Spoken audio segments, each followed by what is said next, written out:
মন্দির ও বিহার কমিটির সাথে ছাত্রদল নেতাদের সৌজন্য সাক্ষাৎ।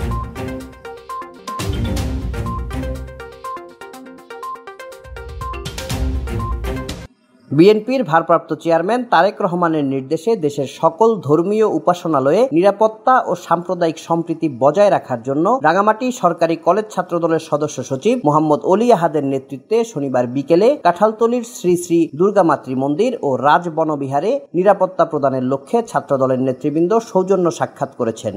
এতে ৭ নং ওয়ার্ড বিএনপির সভাপতি মোহাম্মদ নুরুল ইসলাম সওদাগর, জেলা ছাত্রদলের যুগ্ম সম্পাদক মোহাম্মদ ইসহাক, রাঙামাটি জেলা জাতীয়তাবাদী হিন্দু ছাত্র ফোরামের সভাপতি রাজন রক্ষিত, পৌর ছাত্রদলের যুগ্ম আহ্বায়ক রানা পাল, সাবেক ছাত্রনেতা মোহাম্মদ মামুন, জেলা ছাত্রদলের সহ অর্থ সম্পাদক মোহাম্মদ ওমর মোর্শেদ, সদস্য হৃদয় দাস ও সাজ্জাদুল ইসলাম টিটু সহ কলেজ, পৌর ও ওয়ার্ড ছাত্রদলের বিভিন্ন স্তরের নেতৃবৃন্দ উপস্থিত ছিলেন।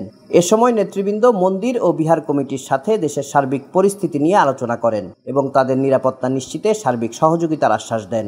এর আগে জেলা ছাত্রদলের সহ অর্থ সম্পাদক মোহাম্মদ ওমর মোর্শেদের আয়োজনে কোটা বিরোধী ও স্বৈরাচার পতনের এক দফা আন্দোলনে নিহতদের আত্মার মাগফেরাত ও আহতদের সুস্বাস্থ্য কামনা এবং বেগম খালেদা জিয়ার রোগমুক্তি কামনায় কাঁঠালতলী জামে মসজিদে দোয়া ও মিলাদ মাহফিলের আয়োজন করা হয়।